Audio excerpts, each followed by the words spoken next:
Recuperamos en La Picota este apartado de Historias de Mérida en el que repasamos semanalmente las historias de la capital extremeña, no solo de sus edificios, sino de sus gentes, sobre todo de una época que hemos quedado atrás, pero que es gratificante recordarla de vez en cuando, la del siglo XX. Para ello, como siempre, tenemos a nuestro compañero y amigo Fernando Delgado. Buenas noches, bienvenido. Muy buenas. Que hoy estrena además estos estudios desde los que les estamos hablando, y aunque ustedes no noten la diferencia, estamos en otras instalaciones. Nos hemos venido hasta el centro de la ciudad, de la capital extremeña, de la calle Romero Real, y hemos querido que esta primera emisión pues la inaugurase nuestro compañero Fernando Delgado, que además es el, como no, el santo y seña de los medios de comunicación, no solo de la ciudad, sino de toda la región.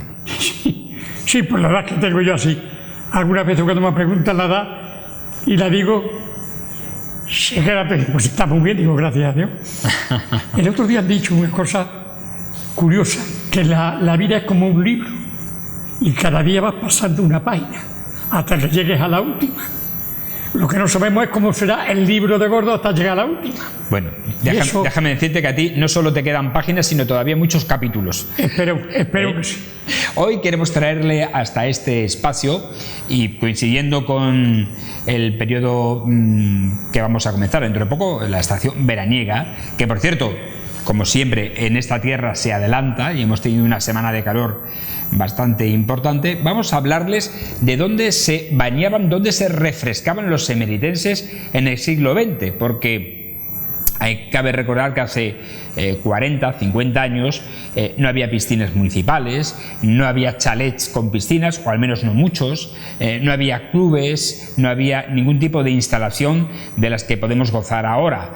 Ahora, quien más, quien menos, pues tiene acceso o bien a una piscina pública, o bien a la piscina de algún amigo en un chalet o en un club que hay social, o en alguna asociación deportiva, etcétera. Y teníamos dos espacios naturales en Mérida, yo creo que extraordinarios. Yo he visitado uno de ellos muy asiduamente, porque la charca, hay que decir que no solo era para los emeritenses, sino que venía gente de todos sitios, de Almendralejo, de Aranje. Pero la charca ha sido mucho posterior, ¿no? ¿Posterior? Muy posterior. Pues cuéntame. En Mérida había dos lugares donde se bañaban. Primero, las mujeres se bañaban en un sitio y los hombres en otro. Ah, de forma separada. Sí, totalmente. Pero totalmente. Una de ellas era en la cabecera del puente romano. Ahí eran las mujeres. Y donde está actualmente el puente Lusitania, esa zona un poquito más abajo, eran los hombres. Hasta el punto las mujeres se bañaban, por descontado, nada de bañadores, ¿eh? Iban con enaguas, con polos calcí hasta abajo. Incluso yo tengo en mi archivo casos de denuncia de mujeres porque había hombres jovencitos que se pasaban con una barca por allí cuando ellas se estaban bañando y tenía que intervenir la policía. No me digas. Tuvo que intervenir la policía y detener en una o en dos ocasiones a los que pasaban por la charca. ¿De qué época estamos hablando, Fernando? De comienzos del siglo XX. Comienzo del siglo XX. Sí, el comienzo del siglo XX. Es decir, que era de un pudor que no te puedes imaginar. Te voy a contar una de todas porque es de risa. Los chavales se iban a la estación a ver cómo se montaban las mujeres en el tren y así le veían el tobillo. Madre mía. O sea, hasta ese llegaba el pudor. Era tremendo. ¿Entiendes? Vamos, como para celebrarse en aquellos momentos lo de los palomos. Sería la Inquisición. Allí se bañaban al principio. Después siguió el río Guadiana, un poco más abajo. Había una barquichuela que quien la llevaba era Tomás el Barquero. Tomás el Barquero, sí.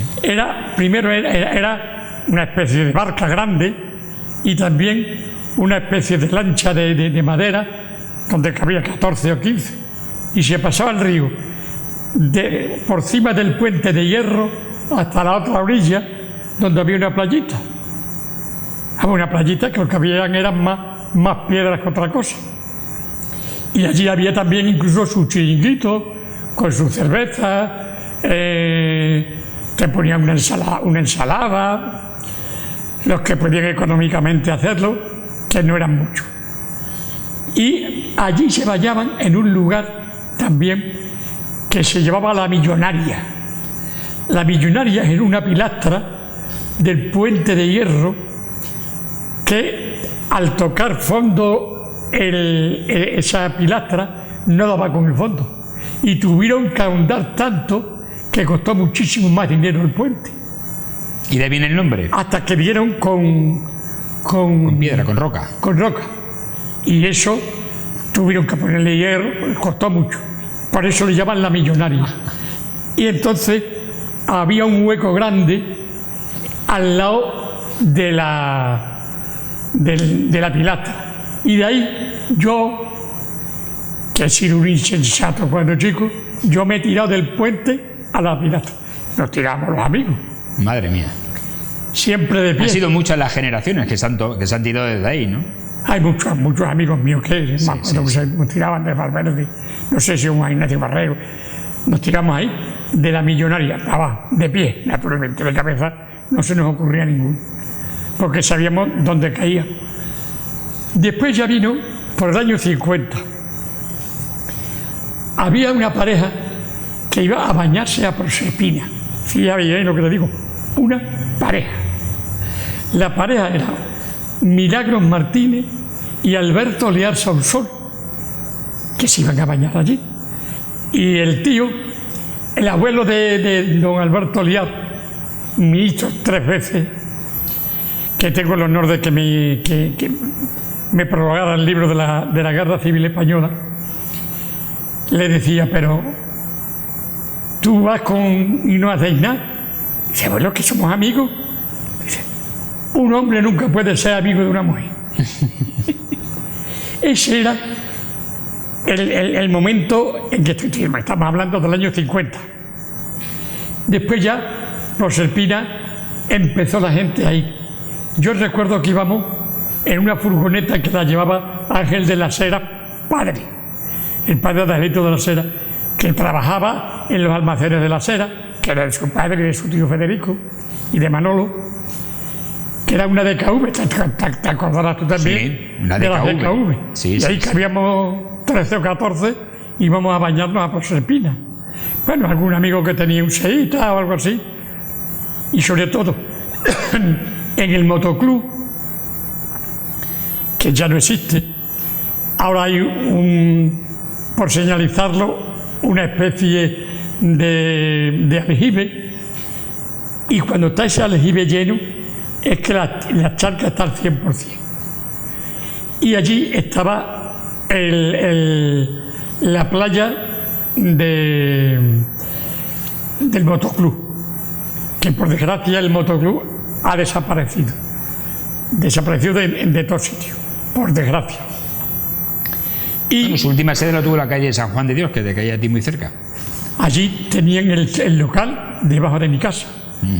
Hasta hace 1 año, 2 años, que prácticamente desapareció. Hay una fotografía de inauguración del motoclub, que esa inauguración, Frank,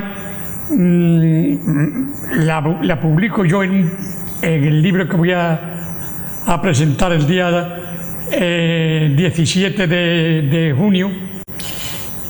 Hay un capítulo al que invitamos a todos nuestra audiencia a que asistan en el Centro Cultural Santo Domingo. Santo Domingo, sí. La presentación del volumen número 3. El tomo número 3. Y ahí aparece, uno de los capítulos es el motoclub emeritense. Y hay una fotografía que me da miedo verla, porque el único que vive soy yo. Pero los demás eran bastante mayores que yo, hay que reconocerlo. Y allí, Proserpina, llegó un momento en que aquello era una muchedumbre y había que tener mucho cuidado, porque la carretera, que no era buena, hubo bastantes accidentes mortales, hubo muchas muertes y también hubo algunos ahogados en Proserpina. De ahí que la Cruz Roja empezara a ir para allá y con la Zodia. ¿En qué año se instaló allí la Cruz Roja? La Cruz Roja...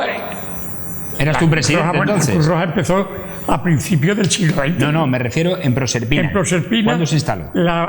Primero se ponían unos toldos que nos dejaban los de piragüismo,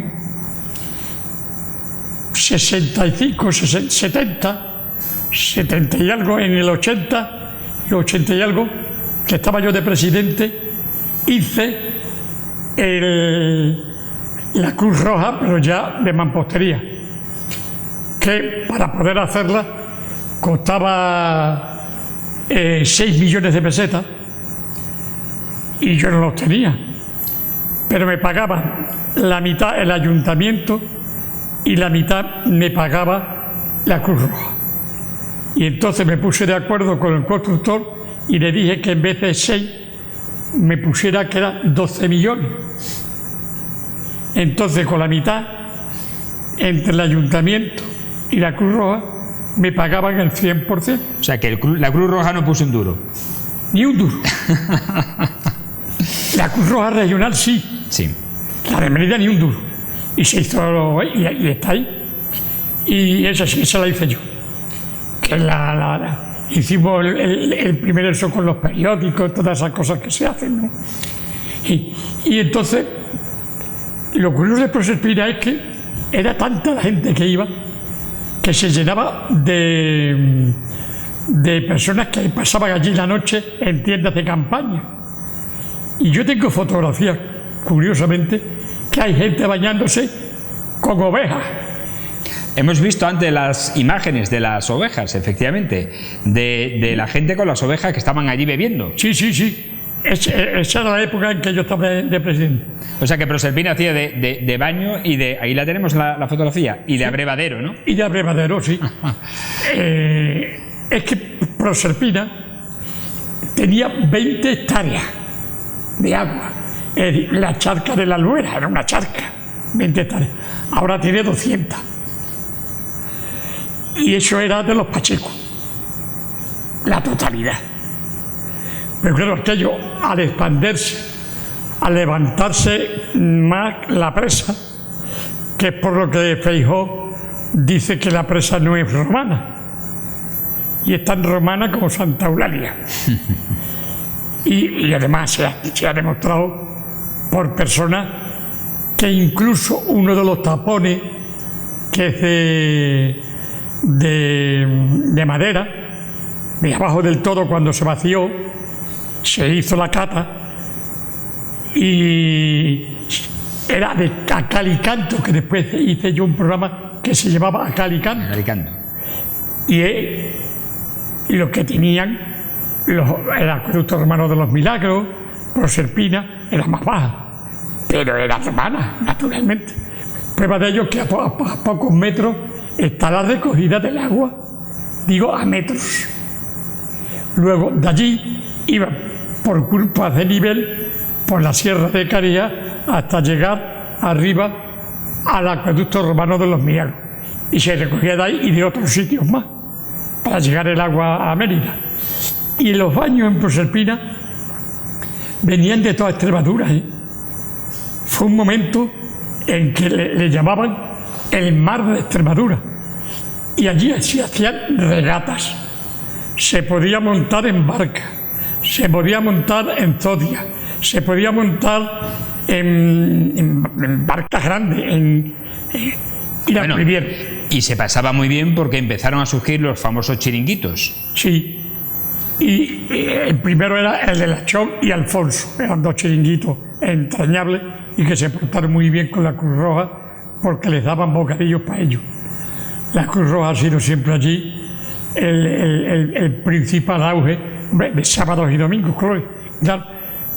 Pero Proserpina venían de todos sitios. Se titulaba, yo tengo anuncio, que era el mar de Extremadura, y se hacían regatas y se hacían también fuerabordas, que ya se prohibió, pero no, un fueraborda allí, uno siendo despacito bien, pero tanto fueraborda, ya era peligroso, y lo prohibieron, exceptuando el fueraborda de la Cruz Roja.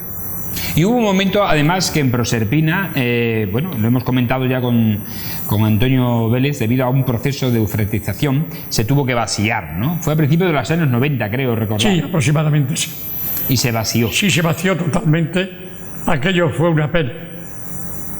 Porque ver a Proserpina, el lodo de Proserpina era curativo, hasta el punto de que las heridas y demás se curaban